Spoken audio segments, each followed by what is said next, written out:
Vocês sabem, pessoal, que eu até tinha planejado umas imagens aqui para a gente ir visualizando algumas coisas, né? Mas eu resolvi abrir mão, eu não consegui preparar como eu queria, e eu estava acompanhando um pouquinho também no chat. O pessoal fazendo muita pergunta, né? Todo mundo querendo ganhar livro, e também porque estava participando. Até vi alguém que perguntou aqui, poxa, e esse lance aí do CNJ, será que isso não é um retrocesso? E é disso que eu queria falar, não especificamente do teletrabalho, mas sobre os riscos que nós temos nesse momento de cedermos a alguns retrocessos. Por isso que a brincadeira que nós fizemos aí, né? O que a gente pode pensar, o que a gente pode fazer para que o nosso futuro não tenha muito passado, para a gente não encher o amanhã de ontem. Eu acho que a gente está num momento muito apropriado para fazer essa reflexão. Mas eu queria começar, pessoal. Eu vou tentar acompanhar tudo que vocês estão falando aqui no chat, eu abri aqui no celular, e gostaria da participação de todos, porque nós temos um tempo razoável para conversar, dá para fazer miséria nesse tempo. E se a gente puder trocar um pouco de experiência e informação, eu acredito que a gente vai fazer uma construção muito rica aqui. Eu queria começar perguntando para vocês o seguinte: eu gosto muito da analogia da máquina de escrever, sabe? Vocês percebem que eu estou olhando um pouco para baixo sempre, porque eu estou de olho no chat, tá? Não reparem não, mas eu estou aqui, estou vivo. Eu gosto daquela analogia da máquina de escrever. A primeira imagem que eu queria colocar aqui para vocês é uma máquina de escrever. Eu brinco lá no trabalho que todo mês, a gente tem que entregar o prêmio máquina de escrever. Para quem que vai o prêmio máquina de escrever? Para aquele nosso colega que teima em usar métodos do passado, né? Tem sempre alguém que não abre mão daquele sistema lá que você usava, aí você gostava lá do Word, né? Aquele programinha de editor de texto, aquele editor de textos. Aí um dia o pessoal faz uma inovação no Word e tira uma tecla. Aí a gente pira. Ah, mas eu gostava era do Windows 95. O Windows 95 é que tinha aquele lugarzinho que eu clicava e eu estava acostumado. Então a gente tem um grande apego. Eu queria que alguém contasse aqui no chat se tem algum colega, né, para quem daria o prêmio máquina de escrever do mês, porque é aquela pessoa que não consegue se desapegar de certas práticas e acaba com isso perdendo a oportunidade de caminhar, caminhar para frente, aproveitar as funcionalidades que são entregues para nós, né? Quantos de nós, há algum tempo, não conheceram? Todos nós conhecemos alguém que falava assim: não, celular é um negócio. Alguém falou isso hoje, né? Que o celular, hoje mais cedo, não sei se foi o Luiz Lomão ou se foi o próprio Ademir, mas o celular, eu não vou usar celular. E hoje, na verdade, é algo que a gente já entendeu que a gente não tem como abrir mão. Né? Claro, dá para abrir mão, tem muita gente que não tem muita gente que está fora disso, a gente tem que estar sempre preocupado com isso também, né? A inclusão é um fator essencial para tudo que a gente está conversando aqui, mas vocês vão perceber que eu não quero focar muito hoje aqui nas questões da tecnologia. Eu quero focar naquele grande, o pessoal já falou muito de tecnologias hoje, eu quero focar naquele grande entrave que nós temos ao desenvolvimento da tecnologia, que é o usuário, né? Somos nós.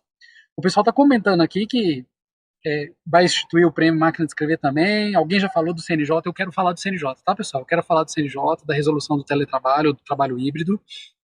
É o tema da moda, que impacta todos nós, impacta a minha rotina também. E a gente vai falar nisso porque eu quero usar o teletrabalho, inclusive aproveitando os insumos excelentes que o colega nos trouxe anteriormente, para a gente travar um pouco essas reflexões. Mas eu tenho um propósito, vou fazer uma promessa para vocês aqui para o final dessa nossa conversa. O propósito é: nós precisamos encontrar aquele alicerce, aquela base que nos sirva de instrumento, de fundamento, para na hora que a gente se deparar com aquele nosso colega, aquele nosso chefe, que está tentando embarrear a evolução, a gente possa invocar essa solução. Então, eu estou prometendo algo aqui um pouco sério. Eu estou prometendo para vocês que a nossa reflexão passe, em alguma medida, por nós encontrarmos um aspecto suficientemente persuasivo, suficientemente bem fundamentado, para que nós possamos chamar as pessoas à responsabilidade, para não quererem as inovações porque querem, por uma questão de gosto, não, nada disso, mas porque nós compreendemos que esse caminho não admite outro. Mas nós vamos chegar lá. Bom, o pessoal está comentando aqui o seguinte, ó. Alguém perguntando, né, se a adoção do trabalho híbrido descaracteriza o remoto. Eu penso até que não. Eu acho que o híbrido, ele envolve remoto e presencial, né? E acho que algumas funções vão ter o remoto full, aquele remoto inteiro, e algumas nunca vão poder ter. E isso faz parte. Eu acho que o que nós precisamos nesse momento, e passa por algo que nós vamos conversar também, é identificar isso. Mas eu estou vendo aqui que muitas pessoas não falaram, né? Alguns comentários eram até da fala anterior. O pessoal aí da PGM Ambiental falou que vai adotar o prêmio máquina de escrever. Pode comprar muita máquina, viu? Pode fazer uma maquininha de madeira, muitas, vai ter muitas para distribuir. Mas agora eu vou fazer uma pergunta mais difícil, e é aqui que eu quero conhecer vocês. Eu comecei a provocação pensando no outro, né? Aquele seu colega, porque é fácil a gente criticar o colega. Nossa, olha fulano, a gente já tem aqui o sistema tal para usar. Ele continua, ó, ele anota tudo no caderninho. Ele não aceita, não. Gente, olha que atraso, a gente adora fazer isso. Mas e você? Qual é aquele clique que você não abre mão? Sabe aquela tarefa que você tem do dia a dia, que já passou na sua cara, assim, várias vezes, uma forma de otimizá-la, de fazê-la de uma maneira mais fácil, mais rápida, e que você não quis, né? Ou então, não, eu sou muito moderno, nossa, tudo eu quero inovar. Não, mas leitura para mim só livro físico. Tablet, para mim, impossível. Tela, não dá, não vou ler em tela. Então, a reflexão que eu proponho para vocês é assim, o que está faltando em nós para abraçarmos onde que é o nosso prêmio máquina de escrever. Eu preciso ganhar esse prêmio várias vezes, né? E quantas vezes passou na minha frente uma oportunidade de otimizar alguma coisa e eu não soube aproveitar? Eu quero ver se vocês vão. Ó, alguém já falou aqui, prefiro o Windows 10 que o 11. Vamos à nossa realidade, né, gente? Gente, quando troca um sistema, a gente é apegado, né? Como a Ademir comentou, eu sou juiz federal, e lá na Justiça Federal da Quinta Região, que é o tribunal ao qual eu sou vinculado, né, o TRF da Quinta Região, a gente tinha o sistema PJE e o Creta. Aí veio o Creta 2. Nossa, ninguém queria esse trem. Ninguém queria esse negócio, por quê? Porque tinha um monte de atalhos que a gente construiu ou descobriu no sistema anterior e o sistema novo nunca vai ter todos. E aí a gente fica apegadão. Então eu já ganhei esse prêmio máquina de escrever aí, ainda vou ganhar muitos, né? Tem outras pessoas falando aqui do Windows também. Daqui a pouco vem outro Windows. Quando você estiver começando a acostumar com o 11, aí vem o outro para detonar tudo, né? Outras pessoas dizendo que adoram mudança. Eu acho que isso é muito legal. Eu acho que tem algo aí para a gente passar para frente também. A gente precisa quebrar isso, porque mudar, gente, é difícil. Mudar é muito difícil. E sabe o que eu acho? Eu acho que a gente tem refletido pouco sobre o impacto das mudanças. Eu gosto sempre de lembrar disso. Nós estamos em 2023 e em 1922, há 101 anos, ou quase 101 anos, aconteceu a Semana de Arte Moderna, que, para minha surpresa, foi pouco repercutida no ano passado. Eu vi pouco falar da Semana de Arte Moderna, né, dos 100 anos. Por que a Semana de Arte Moderna é tão interessante? Porque ela foi uma espécie de grito. Eu vejo que ali, nas frentes literárias, principalmente, mas também em outras expressões artísticas, nós vimos um ser humano confuso com tantas mudanças e tentando fazer frente a isso. Eu adoro aqueles poemas do Carlos Drummond de Andrade, né, mineiro de Itabira, Carlos Drummond de Andrade, que é sobre o automóvel, né? Vrum, vrum, fazia o automóvel, tentando entender aquela maluquice, que é, de repente, uma rua que você andava e tinha no máximo uns cavalinhos, umas charretes, aí, de repente, passa um negócio com motores em velocidades absurdas, daqui a pouco atropela alguém e mata, e você tem que lidar com isso. Mas sabe o que eu sinto? Eu sinto que as mudanças, elas se transformaram, elas se tornaram tantas e tão intensas que a gente perdeu a capacidade de sofrê-las. A gente perdeu a capacidade de olhar para essas mudanças da tecnologia que estão ao nosso redor, da maneira como a gente se organiza, do nosso vai e vem, das nossas dificuldades no mundo do trabalho, nas relações sociais, tudo mudou. E a gente perdeu a capacidade de sofrer por isso, entender isso, refletir, socializar, verbalizar. Eu espero que a gente tenha aqui hoje, nessa nossa sala, uma espécie de clínica. Eu já brinquei com o Marco Bruno, né, um colega que eu admiro muito, que eu acredito que todos ou muitos aqui conhecem, que nós precisamos de mais espaços de fala para sofrer as nossas agruras. Eu não sei, eu depois quero saber. Quem está aqui são servidores da justiça, advogados. Eu vi que a colega lá que falou dos blockchains, né, frisou muito a questão dos advogados. Acredito que tenhamos muitos aqui, mas todos do ecossistema jurídico. Eu queria entender para vocês, se vocês têm esses espaços de escuta, vocês conversam com as pessoas que ocupam as mesmas funções que você para falar dos desafios, né? Às vezes tudo que nós queríamos era um trabalho que não mudasse, porque o ser humano é assim. O ser humano, ele quer a estabilidade também. A gente quer a inovação, a gente quer os prós, a gente quer os frutos, mas a gente também não quer ficar o tempo todo se desgastando nas invenções. Isso também custa um preço, né? Todo mundo quer ter, tem até música sertaneja que fala isso. O cara cansa um dia da vida lá, ele fala a música falando que é eu, você, os filhos, o cachorro, não tem um negócio assim? Todo mundo quer uma estabilidade profissionalmente. O que todos queremos? Uma estabilidade, acordar amanhã sabendo o que vai acontecer. Então, esse mundo de transformações tecnológicas, ele é muito ansiogênico. E a gente precisa trabalhar o lado psicológico disso, o lado sociológico disso. Nós precisamos conversar sobre essa evolução. Porque a gente assiste um evento desse aqui, a gente sai doidinho. A gente sai doidinho porque a gente não consegue fazer essas coisas todas de uma vez, Os nossos colegas acham que a gente tá doido. Já perceberam isso? O Piccoli falou aí que eu sou pós-graduado em jurisdição inovadora. Isso é uma grande inovação, né? A Infam, Escola Nacional de Formação e Aperfeiçoamento de Magistrados, abriu essa pós-graduação maluca de jurisdição inovadora e foi maravilhoso. Só que lá dentro dessa pós-graduação, a gente estava lidando com um monte de doidinha igual a gente. Todo mundo que está focado naquilo. Então ali tudo a discussão faz sentido. O que eu estou percebendo agora dos comentários dos colegas depois que a pós acabou? A gente vai para o mundo real e parece que fomos para um deserto. Porque as pessoas não estão sabendo de nada do que a gente está falando. As pessoas não estão conectadas junto conosco, não estão acompanhando os nossos sofrimentos, as nossas alegrias, os nossos ânimos, né? E o que a gente tem feito para lidar com isso? Então, pessoal, eu queria, antes de voltar aqui para o chat, que eu quero ver o que vocês estão falando, eu vou ler tudo que vocês falaram aqui, para a gente poder se atualizar e caminhar juntos. Mas eu quero dizer para vocês o seguinte. Em algum momento, lá no século XVI, alguém resolveu entrar num navio, século XVI, XVII, resolveu entrar no navio, ir para o Novo Mundo, por exemplo, lá para as 13 colônias da América do Norte, atrás, por exemplo, de liberdade religiosa, e foram para uma coisa totalmente louca e desconhecida. Quem fez isso na hora certa pode ter se dado muito bem, porque captou a tendência, teve cabeça aberta e foi fazer uma nova construção. Hoje, ainda tem gente buscando ir lá para as 13 colônias, né, para os Estados Unidos da América, em busca de uma vida melhor, de todas as partes do mundo. Quem assiste coisas como 90 Dias para Casar, sabe, né? E nós todos temos amigos, conhecidos que fizeram essa movimentação atrás dessa vida melhor. Nós somos vanguarda. E eu tenho sempre uma preocupação de que quando a gente entra num evento desse, ou numa pós-graduação, numa grande discussão sobre inovação, a gente se lembra disso. Você é aquele cara que foi para o Novo Mundo lá no século XVII, que entrou num navio, uma viagem que durava um mês, para um lugar que você não teve nenhuma fotografia para ver. Mas você teve um insight, uma crença, e foi atrás disso. Você não é aquele cara que está indo para aquela Nova York super populosa, com toda a estrutura, que você sabe mais ou menos, com uma boa antecedência. Muita gente vai desavisada, né? Mas o que quer? Que quem quiser sabe mais ou menos o que vai encontrar. Então a gente precisa tomar posse dessa nossa realidade e lembrarmos que nós somos vanguarda. E aí, quando a gente vê aqui o Luiz Lobão falando, a professora, acho que Dayana, né, falando, a gente pensa assim, meu Deus, eu tô totalmente fora, não sei de nada. Calma, calma lá. Na verdade, você só de estar aqui nesse evento, só de você conhecer o Ademir Piccoli, estar atrás aqui dos eventos do Judiciário Exponencial, eu tenho participado de muitos também, sempre que posso estou aqui. Estou de olho para ver se não estou acordando ninguém, né? Enfim, aqui no aeroporto. Eu vim aqui pro embarque internacional, pessoal, que aqui é mais vazio essa hora, não tem quase ninguém, mas tá começando a chegar gente, tem uma turminha dormindo ali, esperando o voo da noite, quem sabe, né? Não quero atrapalhar o espaço de ninguém. Mas, retomando o raciocínio, a gente precisa compreender o nosso lugar, até para que a gente diminua as nossas ansiedades. Nós não vamos pegar o nosso sistema de justiça, o nosso escritório de advocacia, o nosso ambiente e entrarmos no século 22 de uma vez. Na verdade, nós estamos num ambiente que é um ambiente muito tradicional.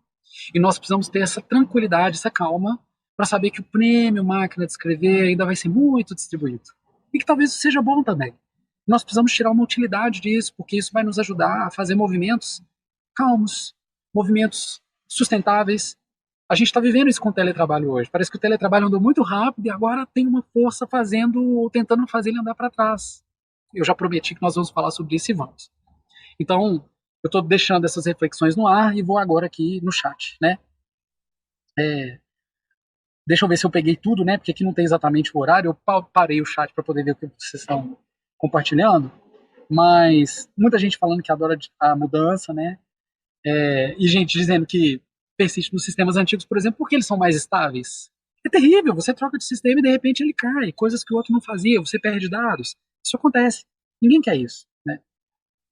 A Aline diz o seguinte: o problema é que a cada gestão encontramos corregedores com pensamentos diferentes, uns mais avançados e outros retrógrados. Atualmente estamos enfrentando atraso. Então, isso vai acontecer também, porque nós também somos frutos do tempo, né?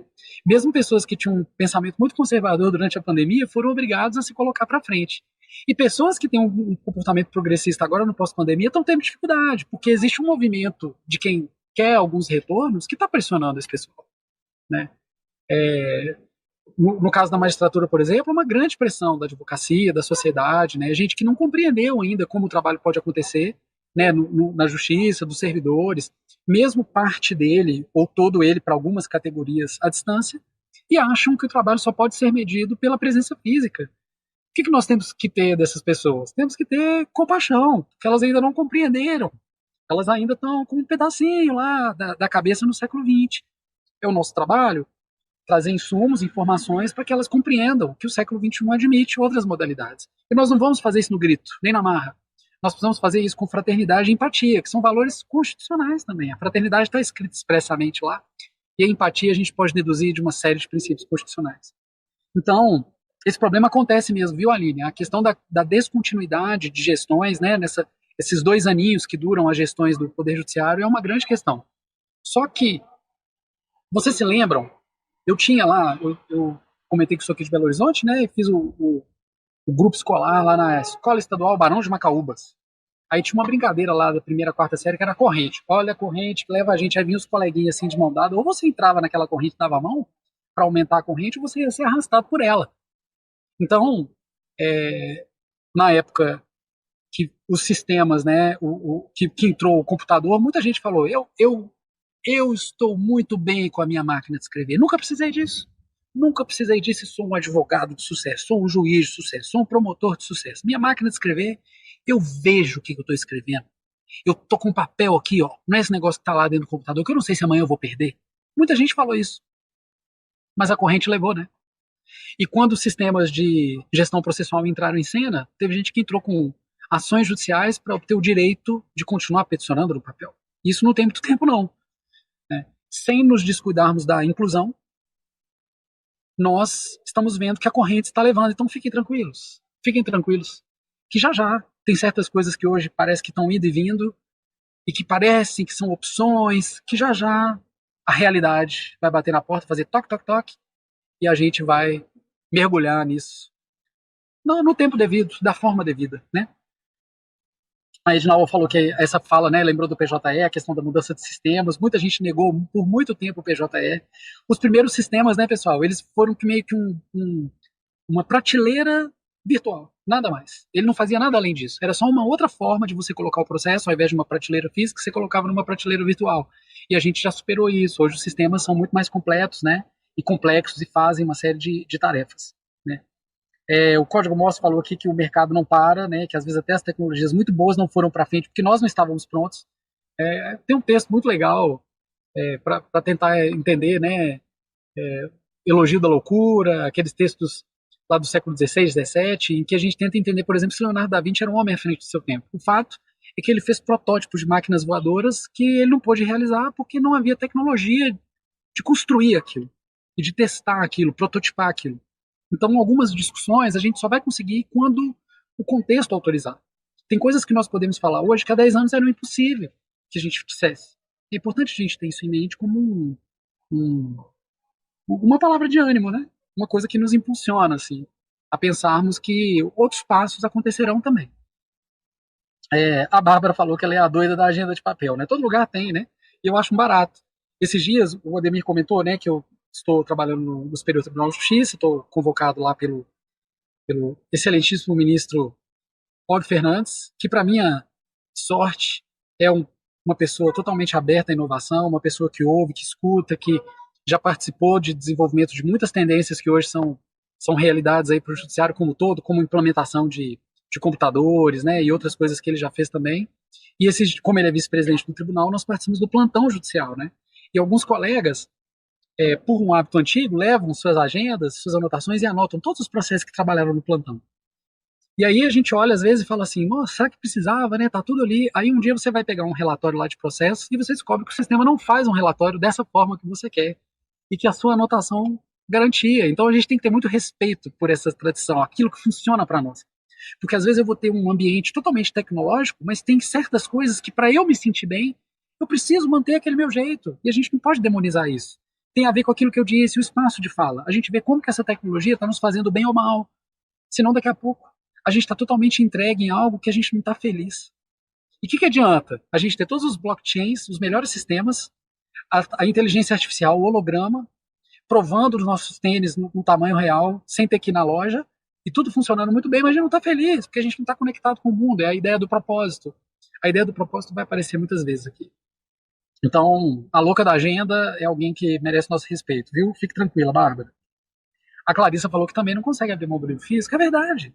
Eu falei isso para que nós tenhamos uma autocrítica sobre até que ponto que são coisas que a gente precisa mesmo e até que ponto que são apegos.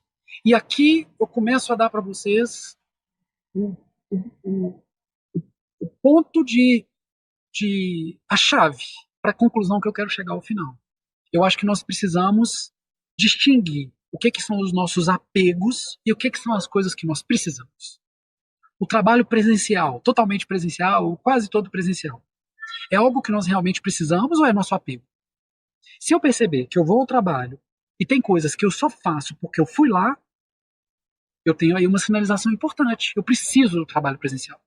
Mas quando eu começar a perceber que eu fui para o trabalho e às vezes rendeu menos, ou então eu fui lá, passei o tempo todo e não conversei com ninguém, não resolvi nenhuma questão do trabalho que eu só poderia resolver porque estava lá, ou não utilizei a minha presença lá para espairecer, para trocar de roupa, para sair de casa, para ver os colegas, para tomar um café, para mudar de ambiente, para trabalhar num lugar mais ergonômico.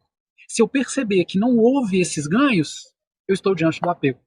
Então tem gente que vai ter dificuldade com a tela, muita gente diz isso, né? E tem gente que um dia vai perceber que, ó, era só um apego meu. Esse é o convite que eu faço para vocês antes de você se dar o prêmio Máquina de Escrever. Porque o prêmio Máquina de Escrever ele deve ser utilizado, sobretudo, para aqueles locais de apego. Para aquelas coisas que, na verdade, a gente não quer abrir mão, embora a gente possa, né? E esse espaço de diálogo, viu, Clarice, eu acho que a gente conversa pouco e a gente precisa criar esse ambiente, sabe aquela quinta cultural, aquele momento de debater uma grande inovação jurídica, a gente precisa conversar sobre o nosso dia a dia. Eu gosto de estar aqui, o que estou sentindo falta? O pessoal falou, né, que precisamos ter, o que vai tornar o ambiente presencial atrativo? Eu só consigo pensar em lanche, né? Lanche é sem dúvida a melhor resposta, mas não é disso que se faz nosso ambiente de trabalho, né? O que são as coisas que eu realizo lá, que eu construo, que me fazem querer estar lá nesse contexto? Enfim, o código mostra, lembrando aqui que o ser humano gosta de rotina, né? E tudo que é monótono também fica cansativo, então a gente precisa encontrar o equilíbrio entre uma coisa e outra, né? A Edinalva comentou que é oficial de justiça, e que entende que boa parte dos colegas são um pouco resistentes ao uso de novas tecnologias para dinamizar o trabalho. O oficial de justiça, por natureza, ele é alguém que buscou, né, uma tarefa muito dinâmica fora. Eu acho isso muito legal. É um paradigma importante para nós. O Rogério disse que, uma vez falaram que iam fazer bonecos de voodoo da equipe de trabalho, porque fica inventando moda e mudando o trabalho dos outros. Cuidado, viu, Rogério? Nós somos grandes candidatos a virarmos boneco de voodoo, né? Porque o pessoal sempre tem um pouco de preguiça de quem está ali chamando atenção para o futuro e tudo mais. Então nós vamos desligar aqui daqui a pouco, né? Vai ter um painel super legal aí para finalizar o evento. E aí nós vamos voltar para a nossa realidade, em que algumas pessoas olham para a gente e falam: lá vem um inovador. Diz ele que vai fazer. Né? Não tem problema, não. Vamos em frente. Vai dar certo. O Carlos falou que é do TJ de Mato Grosso e que faz questão de convidar aqui para assistir a palestra. Fico muito, muito feliz e lisonjeado, viu, Carlos? Obrigado. Espero que o pessoal goste e que vocês possam depois fazer uma rodinha de conversa aí para problematizar algumas coisas. O Código Mostra também comentou de novo sobre a questão dos sistemas, né? A dificuldade das instituições que retardam o desenvolvimento. Tem dificuldade até para recrutar pessoal, gente que saiba conversar, dialogar sobre os nossos problemas, né? E muitas vezes não instruem o usuário, é verdade. A gente é jogado ali e muitas vezes não queremos a instrução que recebemos também. Então, a falha muitas vezes é recíproca, né? Enfim. A Edilene está comentando que a gente precisa ter consciência que nem toda mudança foi positiva para o trabalhador. Olha que coisa boa, gente. Anotem a frase da Edilene. Nem toda mudança foi positiva. Na verdade, eu queria comentar com vocês de uma grande mudança. Eu não sei se vocês conhecem um lugar, mas é um lugar que está me trazendo muita preocupação. Vocês acreditam que inventaram um lugar perto da gente, perto de todo mundo, um lugar que o pessoal vai lá para cometer vários crimes, crimes contra a honra, ficam ofendendo a moral uns dos outros, dizendo que fulano é isso, ciclano é aquilo. Eu me lembro eu já comentei hoje, né, do meu ensino fundamental, na segunda série eu li um livro que era assim, As Coisas que a Gente Fala, com a professora Maria José. Esse livro, As Coisas que a Gente Fala, mostrava que o menino contou uma mentira e essa mentira se espalhou no mundo e nunca mais ele conseguiu recolher isso de volta. Vocês acreditam que esse lugar que eu estava comentando, o pessoal vai lá, fica mentindo, mentindo, mentindo, e ninguém faz nada. O pessoal mente à vontade. Pior, hein? Ganham dinheiro com as mentiras. Cometem crimes diversos lá. E ninguém está fazendo nada. Se eu contar para vocês que esse lugar existe, você vai acreditar? Pois existe, pessoal. Eu lamento muito, mas ele existe e ele chama YouTube. Ele chama YouTube, ele chama redes sociais. Porque onde nós temos a oportunidade de sermos nós mesmos, virá à tona o melhor e o pior de nós. E os espaços virtuais, eles são muito rápidos, a construção deles é muito rápida e a regulamentação vai demorar muito a chegar. Então, o que nós vemos hoje? Nós vemos no YouTube um espaço para coisas maravilhosas, como, por exemplo, nós estamos aqui conversando do nosso futuro, do trabalho, cheios de propósitos, de possibilidades de realização, mas também é um espaço de muitos riscos. É um espaço em que nós estamos lá nos agredindo, mentindo, ganhando dinheiro com chamadas sensacionalistas, mantendo as pessoas hipnotizadas, com falas falsas, com ameaças, medos. O YouTube, os seus algoritmos adoram captar as pessoas por medo. E a máxima das redes sociais é: falem mal, mas falem de mim. Tanto faz. Se é verdade, se é mentira. O importante é que as pessoas estejam lá dando atenção, porque é isso que gera dinheiro. Eu estou dizendo isso porque muitas mudanças são negativas, e a maioria das mudanças no começo é negativa. Aqui em Belo Horizonte, por exemplo, nós tínhamos um bom serviço de táxi, com problemas, caro, por exemplo. E o Uber, eu ando em carros piores do que eu andava nos táxis, mas é mais barato. E o que foi a grande construção do Uber? Ou da Uber, como queiram? Inventou a roda? Inventou o serviço de alguém te levar em algum lugar? Não, esse serviço é bem antigo, né? Acho que lá no Império Romano alguém já dava carona biga e cobrava um valorzinho. O que ele fez foi usar as ferramentas que são óbvias, de agilidade da tecnologia da informação e de um celular que só está nas nossas mãos, porque dentro de universidades públicas, nos Estados Unidos, em diversas partes do mundo, foram desenvolvidas todas as tecnologias que estão aqui. Um fez a tela, o outro fez a transmissão, o outro fez a internet. Alguém falou: opa, tem uma oportunidade aqui para mim. Pegou aquilo tudo, juntou essa informação que agora pode estar com todos e ofereceu o mesmo serviço que já estava aí. E ficou com uma parte do dinheiro. Isso é bom ou ruim? É bom e é ruim. Mas o trabalhador, no primeiro momento, ficou com a parte ruim, né? Porque parece que esse pessoal não tira férias. Parece que esse pessoal trabalha 12 horas por dia. E aí, se a gente fizer um esforço histórico, a gente vai voltar aqui em alguma medida, a gente voltou para o século XIX, na Revolução Industrial, condições de trabalho abaixo daquelas que a sociedade mundial já havia concluído que são as mais adequadas para que nós possamos fortalecer, realizar, concretizar a dignidade da pessoa humana. Então, pessoal, a gente vai lidar com muitas transformações ruins, em que a dignidade da pessoa humana não vai ser o nosso parâmetro. Aguarde, anote essa informação. Faltam 10 minutinhos para a gente acabar. E lá no final eu vou voltar em dignidade da pessoa humana, naquela promessa que eu fiz de dar para vocês a solução para que o nosso futuro não esteja cheio de passados. Mas eu quero avançar aqui nos comentários, porque essa participação eu acho que é o que temos de melhor aqui para hoje, né? Então, nem toda mudança é positiva. Muitas soluções são impostas top-down, quer dizer, não há efetiva participação dos envolvidos, né? Isso é péssimo. É importante que todos possam ser partícipes dessas mudanças. O Kleber perguntou, né? Qual será que é o impacto dessas tecnologias no ensino superior? Ela é absoluta, né? A gente está perdendo, por exemplo, aquele espaço de corredor. Quem faz um curso totalmente online, às vezes não tem aquele espaço do corredor de conversar com o professor. Todos nós já fizemos isso. Ou como alunos, ou como professores, ou como as duas coisas. Professor, e tal coisa que não deu para perguntar ali durante, que vai aprofundar, é um exemplo de espaço que a gente perde. E aí? Esse evento, por exemplo, ele é maravilhoso, porque nós não estaríamos aqui, essas pessoas que estão aqui hoje, reunidas dessa forma que seria inviável. Provavelmente, cada um numa cidade aqui. Olha que maravilhoso. Mas tem uma parte que só o evento presencial vai nos dar. Então, o impacto ele vai acontecer em tudo, né? Não tem como. O Renan dizendo que é preciso adaptar as mudanças, eu concordo, Renan. E é preciso que as mudanças se adaptem ao homem também. É preciso que essas mudanças sirvam ao humano, à dignidade nossa como indivíduos, e não apenas o contrário. A gente precisa bater muito nessa tecla. Quando vem essa mudança top-down, a gente precisa ver o que nós precisamos fazer com que ela seja efetivamente plausível e positiva para todos nós. Né? A Patrícia comentando que quem não se adaptar fica para trás, e fica mesmo. Hoje, quantas pessoas estão alijadas do mercado de trabalho por isso, né? O Renan lembrando que as pessoas não estarão nunca 100% prontas, é verdade. É por aí mesmo, pessoal. Mais gente falando aqui que está sempre no papel, né? Não é porque é bom para mim, porque vai ser bom para outra pessoa. A gente precisa considerar as habilidades, percepções, histórico, vivências, idade, né? Capacidade de adaptar. Precisamos desse mundo inclusivo, é isso aí. Gente concordando aqui que a comida resolve, eu tinha certeza que muita gente ia estar comigo nessa. Né? Até os inimigos se unem para uma boa comida, é verdade, viu? E o pessoal falando que algumas dessas idiosincrasias, né, são realidade de todos os tribunais. Muitas pessoas querem a tecnologia, mas não querem a mudança. Eu vejo isso muito.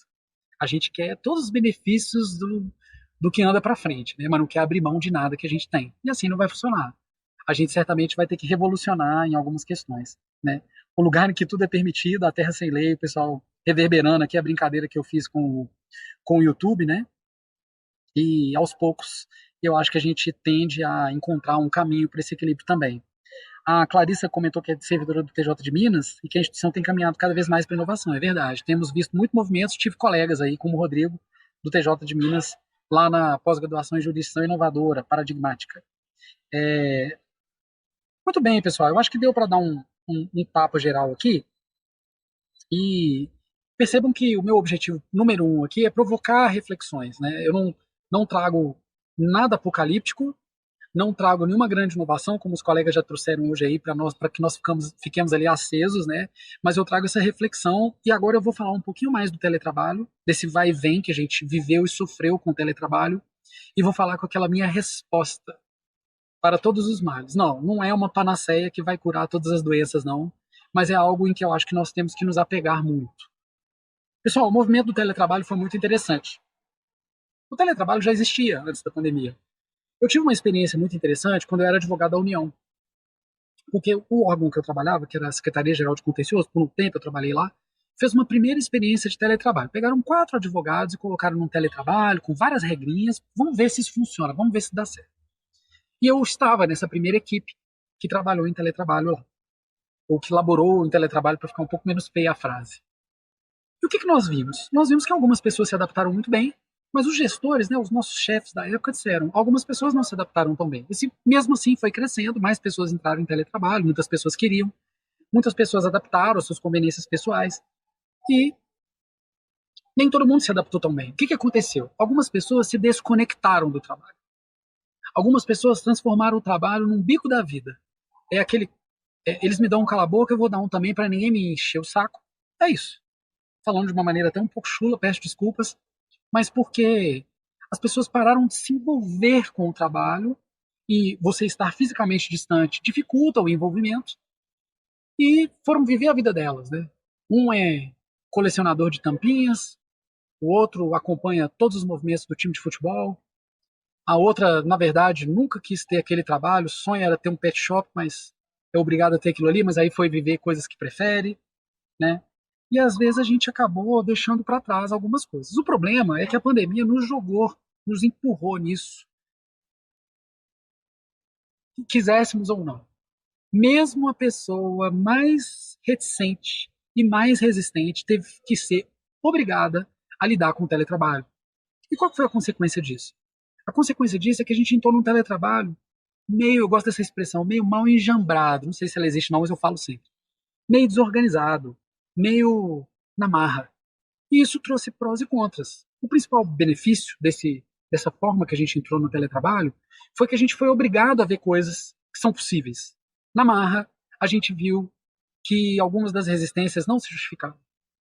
A pior parte é que o teletrabalho serviu para que o pior de nós viesse à tona. E tem gente que parou de trabalhar.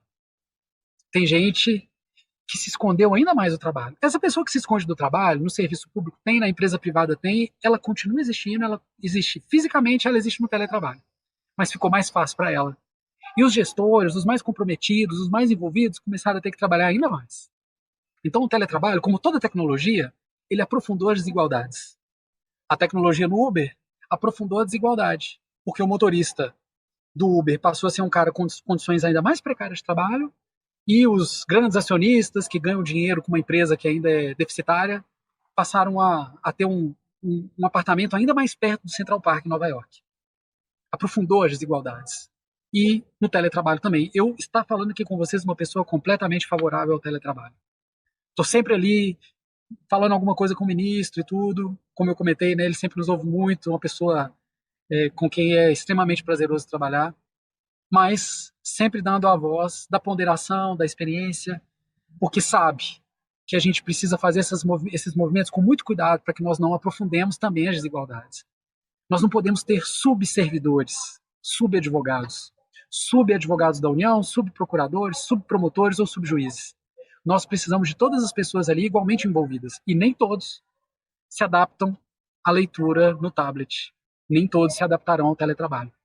Alguns produzirão mais, outros produzirão menos. Então o que nós vivemos foi uma experiência de sermos todos empurrados lá.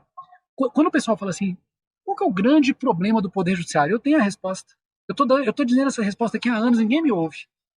Como resolver o problema desse tanto de processo judicial que nós temos? Eu sei, gente.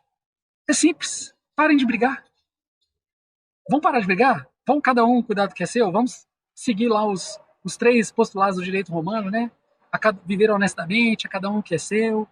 Vamos fazer tudo de uma maneira em que a gente resolva os nossos próprios conflitos? O Poder Judiciário vai andar rapidinho, mas é claro que isso é uma brincadeira. É claro que nós precisamos do conflito. E às vezes eu pego um processo, né? Eu falo assim, eu já sei qual é a solução jurídica para esse processo. Não é nem o Código Civil, nem o Código Penal. A solução jurídica para esse processo é pegar essas duas partes, trancar elas no quarto, elas só saem de lá quando fizer as pazes. Tipo a Super Nani. Ô, saudade da Super Nani, viu? Como ela ensinou a gente a resolver algumas coisas. Então nós, como mundo, fomos colocados num grande quartinho para resolver nossos problemas. Esse quartinho se chamou pandemia. O que nós vimos na pandemia? Alguns problemas se aprofundaram e alguns se resolveram. No teletrabalho, a gente encontrou um monte de soluções e vieram à tona também um monte de problemas. Né? O CNJ está fazendo um movimento hoje que não é o que eu queria. Eu gostaria que a gente pudesse se manter de uma maneira mais cheia de futuro na forma que nós organizamos o nosso trabalho e com menos passado. Mas eu sei por que isso está acontecendo. Isso está acontecendo porque nesse aprofundamento das desigualdades, teve gente que abandonou. E tem juiz, promotor, servidor, que eu acredito que muita gente que conhece, né? Que se escondeu nisso e se desconectou do trabalho. Isso é muito triste, porque isso revela uma incapacidade nossa de termos a nossa responsabilidade constitucional, legal, nosso compromisso de vida, ético, de darmos uma resposta àquilo que se espera de nós. Então, aquela ideia, né, de que os justos pagam pelos pecadores, ela é mais ou menos verdadeira. E nesse momento nós estamos vivendo um retorno, um passo para trás, que eu tenho absoluta certeza vai nos oferecer insumos para dar um passo para frente, principalmente por duas razões.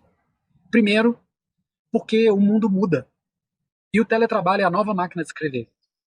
Por mais que algumas pessoas pensem que a solução seja impor um trabalho totalmente presencial ou muito presencial, a impossibilidade de captar mão de obra qualificada, a necessidade de nos adaptarmos a uma geração, já foi comentada hoje, que em 2030 a geração Z vai ser predominante no mercado, a necessidade de oferecermos um espaço de ação para uma geração que é a mão de obra que nós vamos ter, pessoal, é a geração Z, não adianta. Tenta fechar esse sujeito dentro do lugar ali e falar que ele não pode, em determinados momentos, trabalhar de qualquer lugar ou desconectado de um propósito. Tente dizer para ele que ele tem que trabalhar lá porque ele tem que trabalhar lá e porque alguém mandou. Ele vai te largar para trás. E você vai ficar, por exemplo, sem sua mão de obra de TI. Você vai fazer o quê? Então aguardem. A máquina de escrever do teletrabalho, do trabalho totalmente presencial, ela vai, aos pouquinhos, achar o seu lugar. E aqui, além da questão sociológica, que tem a ver com a geração Z e com as transformações que são como aquela corrente que leva a gente, que não tem como resistir, a outra chave que eu tenho para dar para vocês aqui, ela é a chave que a galera do direito ama.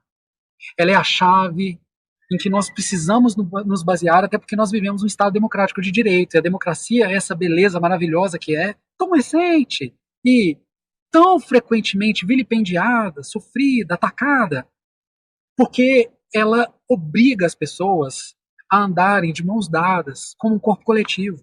E nós não podemos mais permitir que triunfe o nosso egoísmo. Onde houver a democracia, haverá um grande egoísta tentando acabar com ela. Por exemplo, destruindo as regras da regulamentação do mercado para ter uma empresa que vai ficar bilionária porque deu um golpe de 20 bilhões. Ou, por exemplo, construindo uma grande startup que só é uma grande startup porque, na verdade, está dando golpe nos direitos trabalhistas das pessoas que vão ser exploradas ali. Sempre vai pintar essa figura. E essa figura já vai achar o lugar dela. A história mostra que são movimentos de altos e baixos. Nós vivemos esse movimento em que muita gente está usando a tecnologia para aprofundar as desigualdades, para se dar bem, fazer com que o egoísmo triunfe. Aguardem. O movimento democrático da sociedade vai trazer respostas para que nós possamos encontrar espaços de harmonia e equilíbrio. E no direito, esse Estado democrático de direito que constitui uma democracia baseada em princípios, valores e regras que são iguais para todos, né? Esse pessoal que não gosta da democracia, não gosta de fiscalização, não gosta de respeitar o meio ambiente, não gosta de respeitar as leis do trabalho. É assim, pode olhar. E sabe qual que é a nossa ponte? O nosso fulcro, a nossa base, o nosso casco, o nosso cais normativo? Ele se chama princípio da eficiência. Sabe por que eu sei, pessoal, que o teletrabalho vai voltar a avançar? Porque ele pode ser eficiente.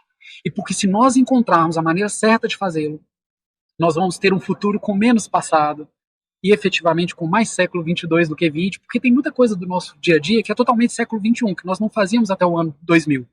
Mas tem muita coisa que a gente faz exatamente como antes, mesmo que já tenhamos insumos para fazer de uma forma diferente. E é o princípio da eficiência que vai nos mostrar essa resposta. Porque essa camisa que eu estou vestindo aqui, ela foi lavada numa lavanderia e custou R$ 12. E no dia que eu não vou ao trabalho, às vezes eu poupo essa camisa. Então é por razões financeiras, para quem só consegue enxergar o lucro, vai chegar para você também. É por razões ambientais, porque nós podemos diminuir a emissão de gases, e é pela concretização de outros valores constitucionais, como a unidade da família é um postulado da Constituição.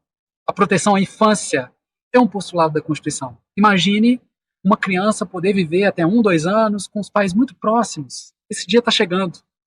Esse dia está chegando e nós descobrimos isso na marra na pandemia e vamos trazer isso cada vez mais como algo que vai fazer com que a nossa rotina seja cada vez mais menos passado e mais futuro. A resposta é: dispa-se do preconceito, tenha empatia pela situação de quem não consegue acompanhar da mesma forma, entenda que você é vanguarda e precisa gastar muita saliva para que todos te acompanhem, esteja preparado para se adaptar e não se apegue.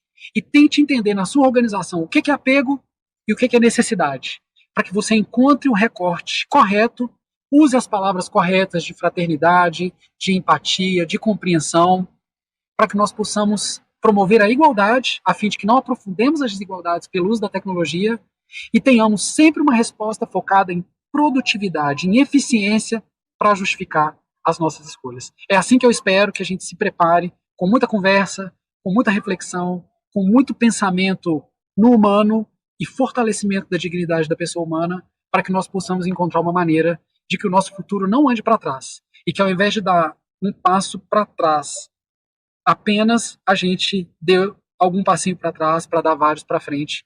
É o que eu aposto aí para esse futuro. Doido para ler o que vocês estão falando aqui no chat, mas sabendo que estou estourando meu tempo. Então, eu vou invocar o Ademir, que se eu tiver realmente estourado, ele assume. Enquanto ele não vem, eu vou ver o que vocês estão confabulando aqui no chat, né? Para ver o que eu perdi, que nós podemos acrescentar aqui. Opa, ouça um microfone. Opa. Ademir está entre nós? Tudo bem, Denis? Sensacional. Imagina se não tivesse o imprevisto do aeroporto, o que seria? Se já foi show no aeroporto, com improviso, mas tudo conectado, tudo a ver com o atual momento que a gente vive. Parabéns. Pode fechar aí com o chat? Eu não vou te fazer pergunta, como tu interagiu com o chat, etc. Manda brasa aí fazer um fechamento com o chat para a gente ir para o nosso painel de encerramento. Ótimo. Então, alguns minutos aqui, só para que eu não perca, né, o que o pessoal comentou aqui junto também.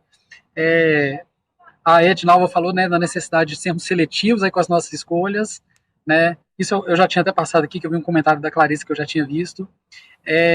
A Patrícia comentou que a Uber não é exatamente uma novidade, né? Mas cresceu pela praticidade, é isso mesmo. A gente tem que oferecer essa resposta também, né? O que está ao nosso alcance, a gente já está vendo e as pessoas ainda não, que nós podemos oferecer como uma praticidade.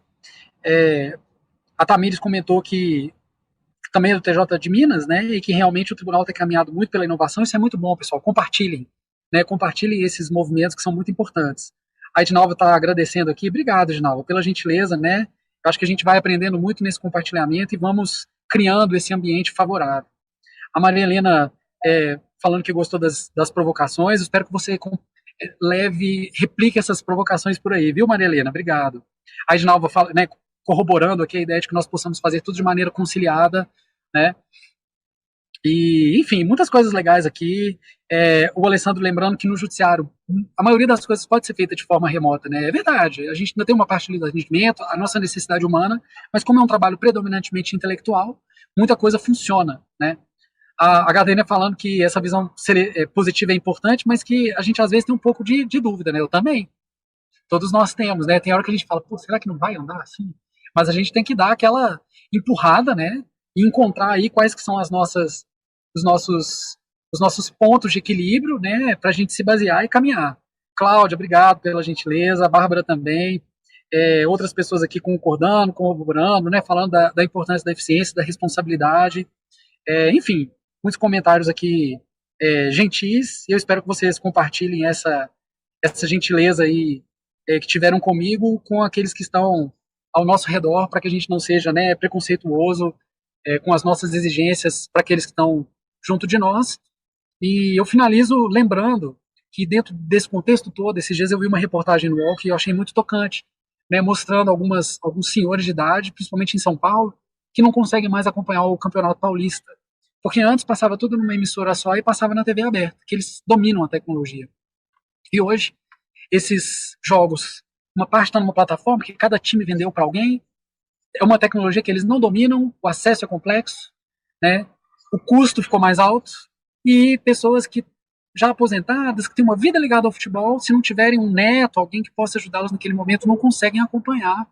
Quem está ao nosso lado que não está conseguindo acompanhar por causa da dificuldade do acesso à tecnologia?